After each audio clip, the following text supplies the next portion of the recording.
بسم الله الرحمن الرحيم.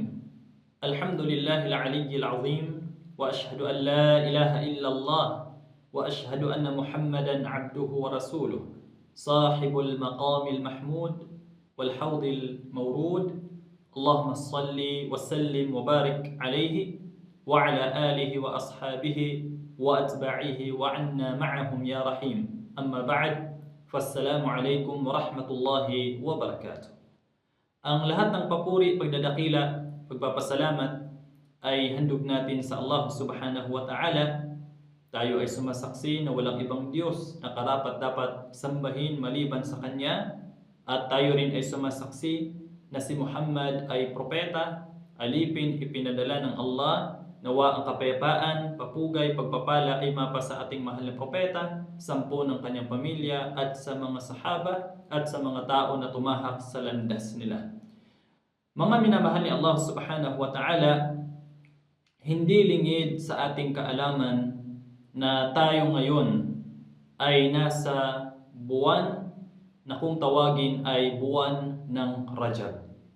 So, ang buwan na ito, mga minamahal ni Allah Subhanahu wa Ta'ala, mayroon tayong mga dapat na malaman at mga bagay na dapat pag-ingatan at mga bagay na dapat matutunan upang maunawaan natin, nang sa ganon ay kung dapat itong iwasan ay maiwasan ng isang Muslim. Kaya naman, sa pag-aaral na ito, sa paksang ito na matatalakay natin, ay patungkol sa mga sa loob ng buwan na ito na mga gawain na kung saan ay ito ay kabilang sa ipinagbawal ng Allah Subhanahu wa Ta'ala. At ganun din, hindi lingid sa ating kaalaman na ang buwan na ito ay kabilang ito sa binanggit ng Allah Subhanahu wa Ta'ala sa banal na Quran, at mayroon itong kabilang ito sa sagradong buwan na binanggit ng Allah Subhanahu wa Ta'ala. Sinabi ng Allah sa banal na Quran, Inna iddatash shuhuri 'inda Allahi 12 shahra fi kitabillahi yawma khalaqas samawati wal arda minha arba'atun hurum. Dhalika ad-dinul qayyim fala tadhlimu fihinna anfusakum. Sinabi ng Allah Subhanahu wa Ta'ala, katotohanan na mayroong ang bilang o di kaya ang bilang ng mga buwan sa paningin ng Allah Subhanahu wa Ta'ala ay 12 buwan. Mula di kaya sa aklat ng Allah Subhanahu wa Ta'ala, mula ng likhain ng Allah ang kalangitan at kalupaan, minha arba'atun hurum, at dito sa 12 buwan na ito ay mayroong 4 na sagradong buwan. Ang 4 na sagradong buwan na ito, mga minamahal ni Allah Subhanahu wa Ta'ala, ito yung tinatawag natin na Dhul Qa'da wa Dhul Hijjah, Al-Muharram, at yung tinatawag natin na yung Rajab. So ngayon ay nasa buwan tayo ng tinatawag natin na buwan ng Rajab. Kaya naman, sinabi ng Allah Subhanahu wa Ta'ala, فَلَا تَظْلِمُوا فِيهِنَّ أَنفُسَكُمْ ذَلِكَ الدِّينُ الْقَيِّمُ فَلَا تَظْلِمُوا فِيهِنَّ أَنفُسَكُمْ. Iyan ang matuwid na relihiyon, at kaya naman huwag kayong gumawa ng kamalian na walang katarungan, o di kaya walang katarungan, kamalian sa inyong mga sarili sa mga panahong ito. Ibig sabihin, mga minamahal ni Allah Subhanahu wa Ta'ala, pinaingatan tayo ng Allah Subhanahu wa Ta'ala sa mga buwan na ito, sa sagradong buwan na ito, na huwag nating dayain at gawin na walang katarungan o di kaya gumawa ng kamalian sa mga buwan na ito, na kung saan ay ang buwan na ito, mga minamahal ni Allah Subhanahu wa Ta'ala, itong Rajab, ay kabilang sa sagradong buwan na binanggit ng Allah Subhanahu wa Ta'ala sa banal na Quran. وقد ثبت عن قتادة التابعي رحمه الله تعالى أنه قال إن الظلم في الأشهر الحرم أعظم خطيئة ووزرا من الظلم فيما سواها. Ang buwan na ito, sinabi ni Qatada rahimahullah, isang tabi'i, inna adh-dhulma fil ashhuril hurum. Katunayan, ang kawalang katarungan o di kaya ang paggawa ng kamalian sa mga buwan ng sagradong buwan na ito, a'zamu khati'atan wa wizran, ay kabilang sa o di kaya ay malaking kasalanan at pasanin ng mga kamalian kaysa sa mga ibang mga buwan o di kaysa sa ibang mga araw o di kaya panahon maliban dito sa tinatawag na a'zam o di kaya mga ashhurul hurum, yung sagradong buwan na kung saan ay ito ay pinaingatan sa atin ng Allah subhanahu wa ta'ala dahil ito ay kabilang sa mga sagrado na binanggit ng Allah subhanahu wa ta'ala. Kaya naman, may mga bagay na kung saan mga minamahal ni Allah subhanahu wa ta'ala na dapat nating maiwasan sa mga buwan na ito. O di kaya sabihin natin na mga kamalian na ginagawa, mga kamalian na kung saan ay lumaganap, mga kamalian na kung saan ay patuloy na ginagawa ng mga kamusliman. O di kaya patuloy na ginagawa ng mga tao sa panahon natin ngayon. Mga minamahal ni Allah subhanahu wa ta'ala, narito ang gabay upang tayo ay makaiwas, upang tayo ay makawala sa mga ganitong mga gawain.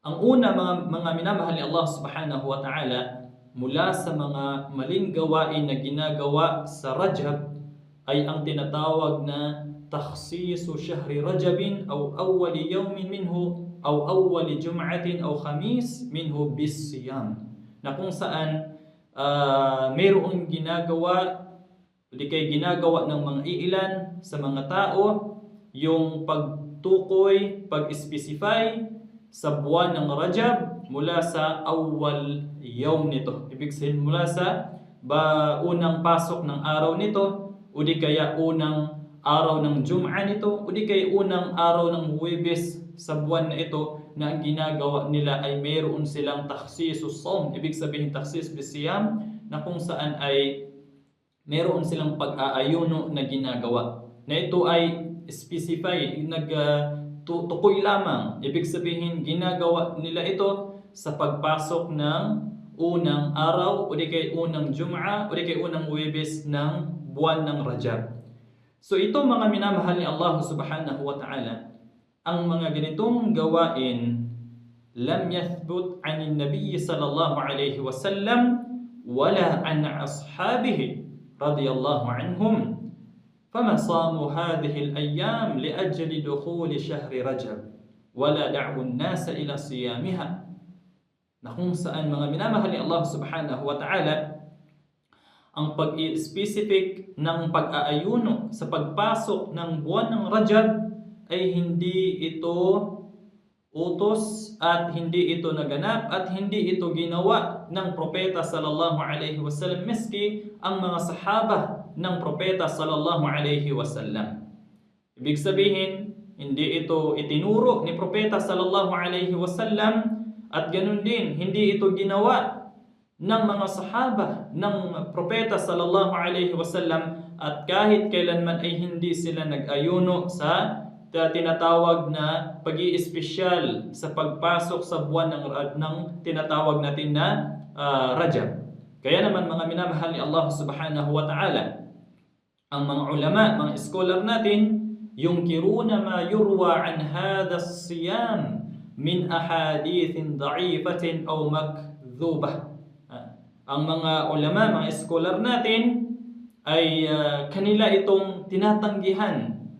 Kung yung mga ahadith, tinatanggihan nila yung mga salaysay, yung mga nagsasabi kuno na mayroong ahadith, mayroong mga binanggit ang propeta sallallahu alaihi wasallam.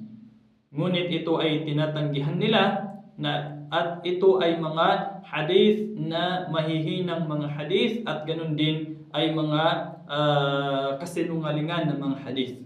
At ganun din, وَيُبَيِّنُونَ لِلنَّاسِ بُطْلَانَهَا. At yung mga scholar natin ay kanilang itinuturo at ganun din kanilang itinuturo sa mga tao ang kamalian at kahinaan nito. Kung mayroon mang mga nagsasabi o di kay nagbibigay ng hadith patungkol sa pag-aayuno sa specific na pag-aayuno sa pagpasok ng buwan ng Rajab. At ganoon din bal wakatabu fi tabyin adami sihhatiha kutuban mustaqillatan mufarradah. At ganoon din may mga iilan sa mga aklat na kung saan ay kanilang pinaliwanag doon, kanilang binigyang malinaw na kung saan ito ay hindi ito sahih, hindi ito tama, hindi ito mula sa propeta sallallahu alaihi wasallam na mga katibayan mula sa pag-aayuno sa mga pag-specific ng pag-aayuno sa pagpasok ng buwan ng Rajab. At ganoon din mga minamahal ni Allah subhanahu wa ta'ala, فقال الحافظ بن حجر العسقلاني الشافعي رحمه الله لم يرد في فضل شهر رجب ولا في صيامه ولا في صيام شيء منه معين ولا في قيام ليلة مخصوصة فيه حديث صحيح. na kung saan mga minamahal ni Allah subhanahu wa ta'ala, si Hafid bin Hajar, na kung saan kanyang sinabi, hindi kailanman ito naiulat, walang naiulat na sabihin natin na kainaman ng tinatawag na shahr, yung buwan ng Rajab. At ganun din sa pag-aayuno nito, na kung saan yung pag-aayuno na specific dito sa pagpasok ng buwan ng Rajab. At ganun din walang tinutukoy, walang tukoy na hadith na pag-i-specific sa paggawa ng halimbawa, paggawa ng qiyamul layl, paggawa ng tahajjud, halimbawa na specific dito sa buwan na ito. Kahit anumang hadith na malinaw ay wala dito, mga minamahal ni Allah subhanahu wa ta'ala. At ganun din, وقال الحافظ بن رجب الحنبلي رحمه الله لم يصح في فضل صوم رجب بخصوصه شيء عن النبي صلى الله عليه وسلم ولا عن أصحابه. At ganun din ay walang kahit anong hadith na sahih, na malinaw, na tama, na kung saan ay tumutukoy sa kainaman ng pag-aayuno, ng specific na pag-aayuno sa buwan ng Rajab. Kahit anumang bagay ito ay wala ni isa man na nabanggit ng propeta sallallahu alaihi wasallam. Walang binanggit dito na tama na katibayan na nagmula sa propeta sallallahu alaihi wasallam at maski sa mga sahaba ng propeta sallallahu alaihi wasallam. Ngunit yung mga tinatawag natin na mga pag-aayuno na nakasanayan ng isang tao, halimbawa yung pag-aayuno sa tinatawag na pag-aayuno ng siyamul ayyamul bid, yung pag-aayuno sa 3 days, white days, at ganoon din tinatawag na pag-aayuno sa Yawmul Ithnain at Yawmul Khamis, ay walang problema kung tayo ay mag-aayuno sa buwan ng Rajab na ito. Ibig sabihin, ang tinutukoy natin dito na pag-aayuno, kapag ang isang tao ay nakasanayan niya na mag-ayuno ng mga sunnah na pag-aayuno, so walang masama kung tayo ay patuloy na nag-aayuno sa mga ganitong mga pagkakataon kahit pa man sa buwan ng Rajab. Dahil lam yaqsid takhsisahu wa ta'dhimahu bis-siyam fihi. Dahil ang ginagawa natin ng mga pag-aayuno na sunnah sa loob ng Rajab na nakasanayan natin ginagawa kahit pa hindi sa buwan ng Rajab, dahil hindi ang tinutukoy natin doon na pag-aayuno ay yaong pag-aayuno na kanilang ginagawa ng iilan na kung saan ay nag-aayuno sila sa pagpasok ng buwan ng tinatawag na buwan ng Rajab. At yun ang kabilang sa mga maling ginagawa o di kay mga hindi dapat natin gawin sa pagpasok ng buwan ng Rajab. At ganoon din mga kapatid, mga minamahal ni Allah subhanahu wa ta'ala, mayroon ding mga iilan at marami rin ang gumagawa nito. Ano ito mga minamahal ni Allah subhanahu wa ta'ala? Yung tinatawag natin na takhsisu shahri Rajabin bi ba'di salawat. Yung pag-i-specific natin, pagtukoy natin sa buwan ng Rajab ng tinatawag na pagdarasal. At ito ay kadalasan at karamihan ay nagagawa ito ng mga tao na sila ay nagsasalah o di kaya ay nagdarasal na tusamma salat ar-raghaib. Ito ay tinatawag na pagdarasal. Di kaya ang kahulugan nito ay dasal ng mga panalangin o di kaya dasal ng mga hiling. Ito yung tinatawag na salat ar-raghaib. Wa tuadda fi laylati awwal jum'atin minhu.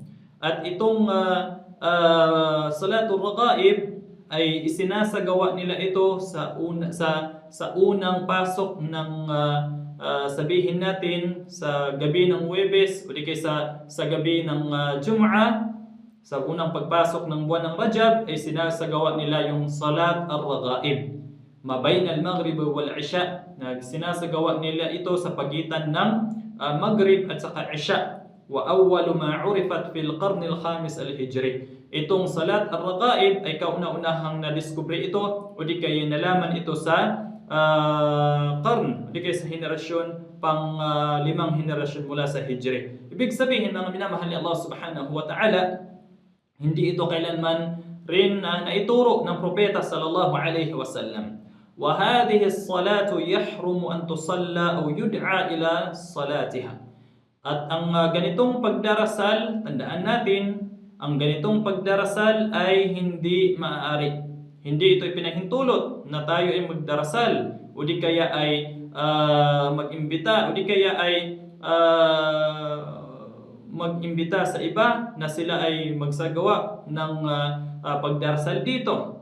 Lianna marji' as-salati innama huwa ila nususil Qur'an wal ahadith sahihah. At ganun din mga minamahal ni Allah subhanahu wa ta'ala, dahil ang pagdarasal, ang paggawa ng ibada, ang paggawa ng mga pagsamba, lalo na sa pagdarasal, ginagawa natin ito na naaayon sa Quran at sa Sunnah ng mahal na propeta sallallahu alaihi wasallam, na kung saan walam tarid ayatun Qur'aniyah wala hadithun nabawiyyun sahihun fi mashru'iyyatiha, na kung saan yung ganitong pagdarasal, yung tinatawag na salatul raghaib, na ito ay hindi ito walang tukoy mula sa Quran at ganoon din sa hadith ng propeta sallallahu alaihi wasallam na ito ay ipinahintulutan. At ganoon din mga minamahal ni Allah subhanahu wa ta'ala.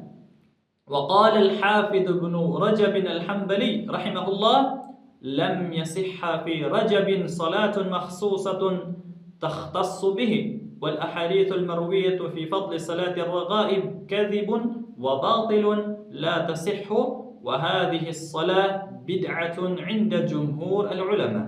At ang sinabi ni Hafid ibn Rajab al-Hanbali rahimahullah ay hindi tama o di kaya walang tama, hindi tama ang tinatawag natin na pagdarasal, pagtukoy na pagdarasal sa Rajab, yung tinatawag natin na ginagawa ng mga iilan, na ito ay nag-specific sila sa pagdarasal sa tuwing dumarating ang salat, yung buwan ng Rajab.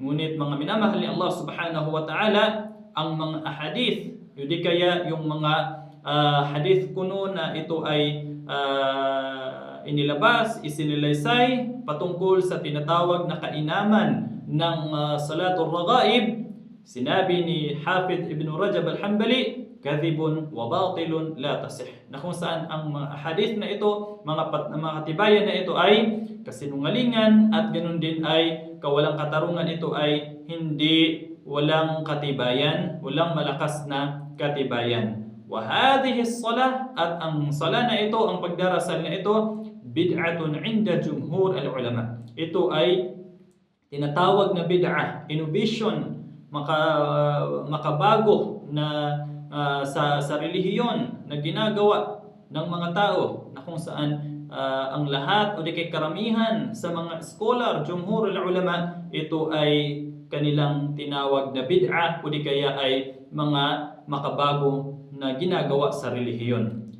At ganoon din mga minamahal ni Allah subhanahu wa ta'ala, ang ilan rin sa dapat nating malaman at matutunan ay ang mga kaganapan o di kaya mga kaganapan dito sa buwan ng Rajab, yung tinatawag na an hadithatil Isra wal Mi'raj wa hal waqa'at fi shahri Rajab am la.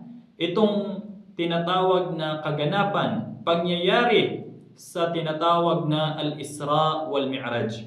Ang Isra wal Mi'raj, mga alipin ni Allah Subhanahu wa Ta'ala, lahat tayo ay familiar sa atin ito.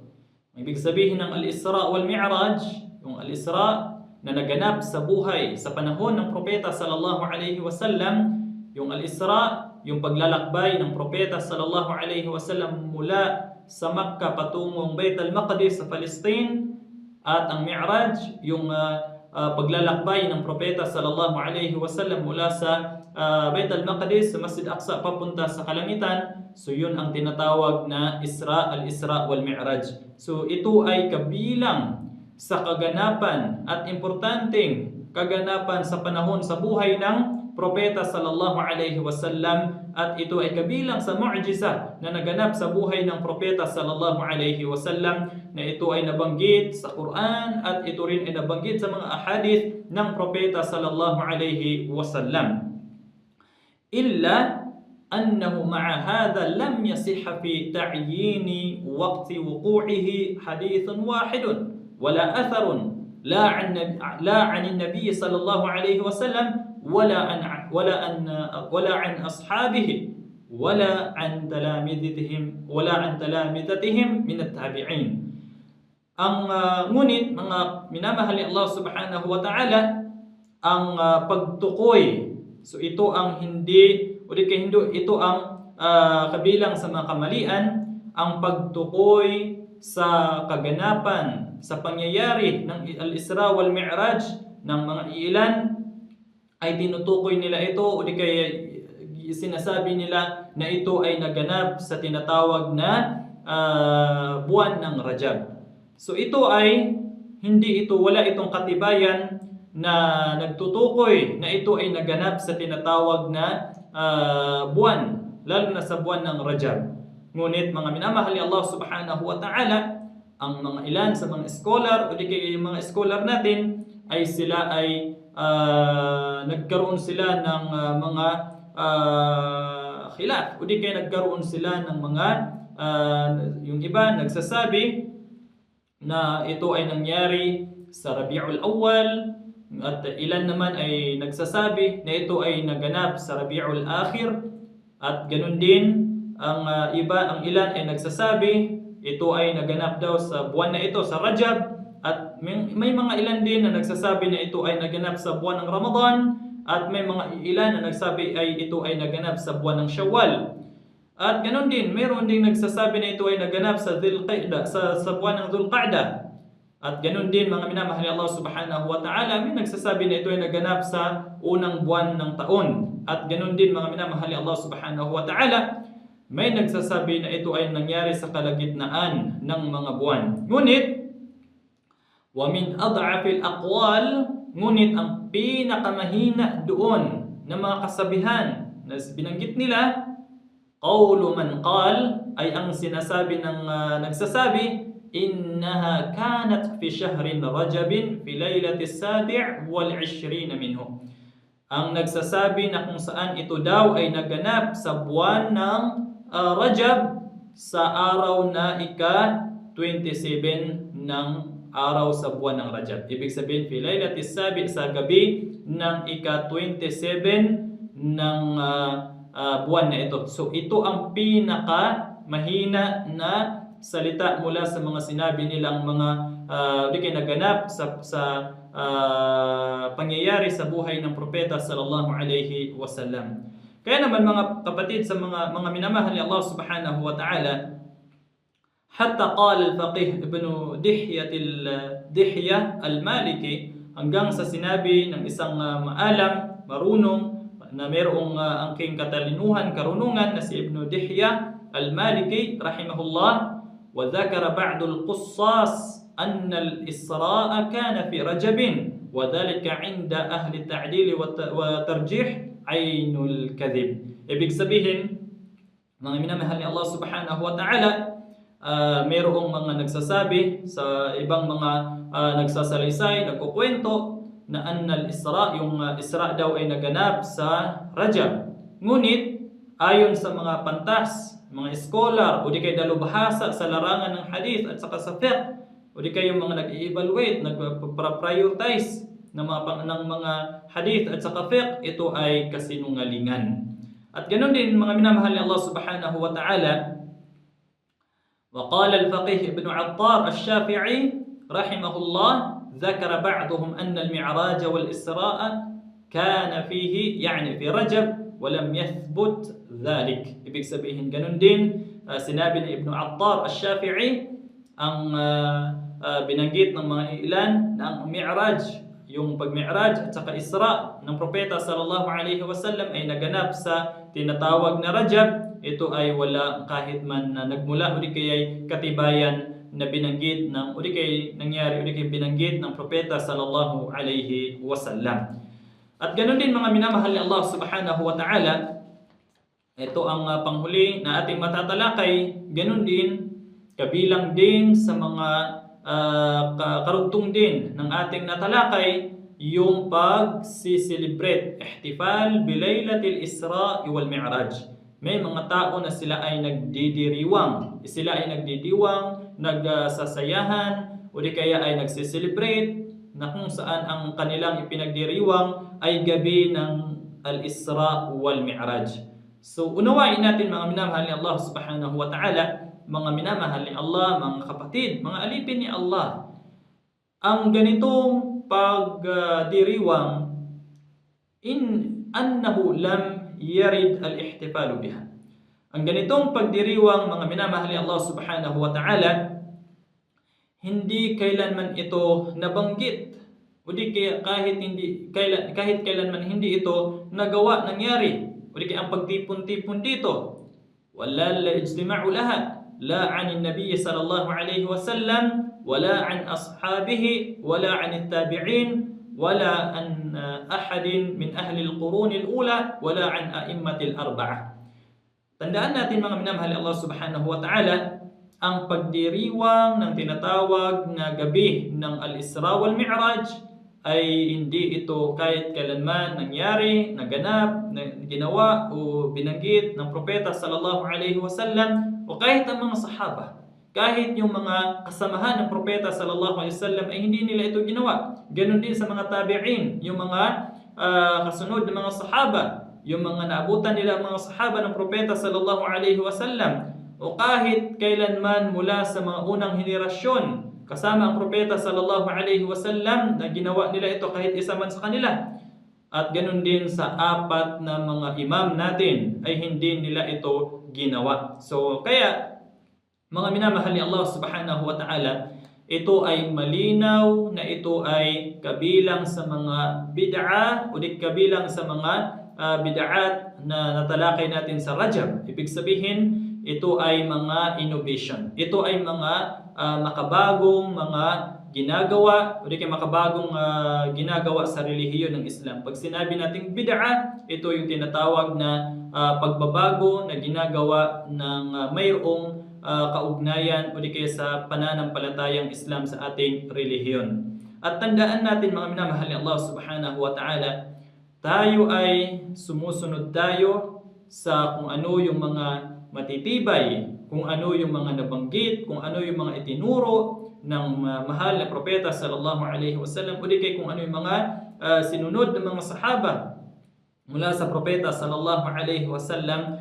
Dahil ang Propeta sallallahu alaihi wasallam, kung tayo ay gumawa ng mga ganito, so walang makakapantay sa mga walang makakapantay sa Propeta sallallahu alaihi wasallam, ganun din sa mga sahaba ng Propeta sallallahu alaihi wasallam, maski sila hindi nila ito ginawa. So tayo pa kaya na nasa huling mga henerasyon na, kaya ito ay kabilang sa mga dapat nating ingatan mga minamahal ni Allah subhanahu wa ta'ala. Dahil mismo yung mga qurun, yung mga henerasyon na nauna sa atin ay hindi nila ito kailanman ginawa. Ahlul quruni thalatha, yung tatlong henerasyon na nauna sa atin na hindi nila ito ginawa, na sila ay nakasama nila ang propeta sallallahu alaihi wasallam, malapit sila sa Rasulullah sallallahu alaihi wasallam. Kaya naman ang propeta sallallahu alaihi wasallam, sinabi niya sa kanila, yung mga salinlahi, mga henerasyon na iyon, sinabi ng propeta Muhammad, khairun nasi qarni thumma alladhina yalunahum thumma alladhina yalunahum. Sinabi ng propeta sallallahu alaihi wasallam, ang pinakamabuti mula sa mga tao, ang pinakamabuti mula sa mga tao ay yaong karni. Ibig sabihin yung salinlahi ko. Ibig sabihin yung mga uring panlipunan, uring mga panlipunan na naruroon ang sugo sallallahu alaihi wasallam. Ibig sabihin nakasama nila ang propeta sallallahu alaihi wasallam. Thumma alladhina yalunahum. At pagkatapos yung kasunod nila, thumma alladhina yalunahum, at pagkatapos yung mga kasunod nila. Ibig sabihin yung mga magkakalapit-lapit na mga tao hanggang sa sila yung binansagan ng propeta sallallahu alaihi wasallam na khairun nas, na pinaka o di kay mabuting mga tao. Kaya naman tayo mga minamahal ni Allah subhanahu wa ta'ala, tayo pa kaya ang gagawa sa mga bagay na ito na hindi ito ginawa ng mga nauna sa atin. Hindi ito ginawa ng mga tao na malalapit sa propeta sallallahu alaihi wasallam. Kaya mga minamahal ni Allah subhanahu wa ta'ala, ingatan natin ang paggawa ng mga innovation. Ingatan natin ang paggawa ng mga bid'ah. Ingatan natin ang paggawa ng mga makabago ng may kaugnayan sa ating relihiyong Islam. Dahil nagbabala ang propeta sallallahu alaihi wasallam, وقد صح أن النبي صلى الله عليه وسلم كان إذا خطب الناس حذرهم من البدع. Dahil ang propeta sallallahu alaihi wasallam, sa tuwing siya ay nagbibigay ng sermon, sa tuwing siya ay nagbibigay ng sermon sa panahon niya sa mga tao, hadharahum min al-bid'a, ay ang propeta sallallahu alaihi wasallam ay binabalaan niya tayong mga tao, ummah ng propeta sallallahu alaihi wasallam, binabalaan niya tayo mula sa tinatawag na mga innovation, mga bid'ah. Qailan, sinasabi ng propeta sallallahu alaihi wasallam, inna syarral umuri muhdatsatuha wa inna kulla muhdatsatin bid'ah wa kulla bid'atin dalalah wa kulla dalalatin finnar. Mga minamahal ni Allah subhanahu wa ta'ala, tunay ang propeta sallallahu alaihi wasallam ay nagbabala. Kanyang sinabi, tunay na ang pinaka masama mula sa mga bagay ay yung mga ginagawang makabago sa relihiyon. At lahat ng mga makabago na ginagawa sa relihiyon na ito ay walang konektado sa utos ng propeta sallallahu alaihi wasallam, hindi ito sinabi ng propeta, o di kaya hindi ito itinuro ng propeta, maski ang mga sahaba hindi nila ito ginawa, ito ay tinatawag na bid'ah. Ibig sabihin ay makabagong ginawa sa relihiyon. Wa kulla bid'atin dalalah. At tandaan natin, sinabi ng propeta sallallahu alaihi wasallam, ang lahat ng bid'ah, ang lahat ng innovation sa relihiyon, dalalah ay kaligawan. Wa kulla dalalatin finnar, lahat ng kaligawan ay sa impyerno ng Allah subhanahu wa ta'ala. Wa sahha anna ibn Umar radiyallahu anhu qala kullu bid'atin dalalah wa in ra'aha an-nasu hasanah. Sinabi ni Ibn Umar radiyallahu anhu, lahat ng bid'ah ay kaligawan kahit pa man ito ay makita ng karamihan, makita ito ng mga tao na ito ay mabuti. Kahit pa man ang bagay, makita ito ng mga tao na ito ay mabuti. Halimbawa, yung mga nabanggit natin, yung mga pagdiriwang sa Isra wal Mi'raj, ang akala ng mga tao ay mabuti, o di kaya yung pag-aayuno, pag-specific sa pag-aayuno sa buwan ng Rajab, o di kaya pag-takhsis, pag-specify, o di kaya pagtukoy sa isang gawain, halimbawa yung pagdarasal sa loob ng Rajab na pinaniniwalaan nilang tinatawag na Salatul Raqaib. Iba pa dito, o di kaya mga bagay na ang akala ng karamihan ng mga tao ito ay mabuti, ito ay maganda sa paningin nila, kahit pa man ito ay sabihin natin na makitaan nila ng kabutihan, makitaan nila ng mabuti. Ngunit sinabi ni Ibn Umar, Kahit pa man ito'y makita nila na ito ay mabuti, ito ay maganda, ngunit kung ito ay bid'a ay dalala pa rin. Kung ito ay bid'a, innovation, makabago sa relihiyon, ito ay kaligawan pa rin. So, malinaw mga minamahal ni Allah subhanahu wa ta'ala na ang natalakay natin ngayon ay patungkol sa mga dapat natin iwasan sa buwan ng Rajab. Kaya mga minamahal ni Allah subhanahu wa ta'ala, katakutan natin si Allah ng tunay na pagkatakot. At ganun din, dahil ang pagkatakot mga minamahal ni Allah subhanahu wa ta'ala, ang tao na siya ay natatakot sa Allah, sinabi ng Allah sa banal na Quran, فَإِنَّ اللَّهَ يُحِبُّ الْمُتَّقِينَ. Ang Allah subhanahu wa ta'ala ay mahal niya, kaibig-ibig sa kanya, iniibig ng propeta iniibig ng Allah subhanahu wa ta'ala, kamahal-mahal sa Allah subhanahu wa ta'ala yaong mga tao na sila ay matatakutin sa Allah subhanahu wa ta'ala, na sila nangingilag na magkasala sa Allah subhanahu wa ta'ala. At ganun din sinabi ng Allah sa banal na Quran, innal muttaqina fi maqamin amin. Tunay na ang mga matakutin sa Allah subhanahu wa ta'ala, nangingilag na magkasala sa Allah, ang kanilang paruroonan ay ang puok ng katiwasayan sa paraiso ng Allah subhanahu wa ta'ala. So nawa mga minamahal ni Allah subhanahu wa ta'ala, patawarin tayo ng Allah sa mga gawain na ito ay gawaing hindi naayon sa gawaing itinuro ng propeta sallallahu alaihi wasallam, at bawat isa sa atin ay humiling ng kapatawaran sa Allah subhanahu wa ta'ala. Tayo ay magtauba, tayo ay magbalik loob sa Allah subhanahu wa ta'ala, lalo na sa mga ganitong mga gawain na ang akala natin ay mabuti, ang akala natin ay maganda, ngunit ito pala ay taliwas sa tunay na turo ng pananampalatayang Islam. So hanggang dito na lamang. Jazakumullahu khairan. Nawa dalangin natin sa Allah subhanahu wa ta'ala ang tawfiq, ang gabay sa atin, at nawa ay patatagin tayo ng Allah subhanahu wa ta'ala sa tauhid, patatagin tayo ng Allah subhanahu wa ta'ala sa aqidah, ng aqidah natin ay ang tinatawag na pagsunod ng sa sunnah ng propeta sallallahu alaihi wasallam. Ganun din sa pagsunod sa apak ng mga sahaba, pagsunod sa mga kasunod ng mga sahaba. So nawa ay maunawaan natin ang ating relihiyon, maunawaan natin ito ng tama, at nawa ay maisabuhay natin ito ng tama. At ganun din mga minamahal ni Allah subhanahu wa ta'ala, gantimpalaan nawa kayo ng Allah subhanahu wa ta'ala. Hanggang dito na lamang. Fajazakumullahu khairan. Fassalamu alaikum wa rahmatullahi wa barakatuh.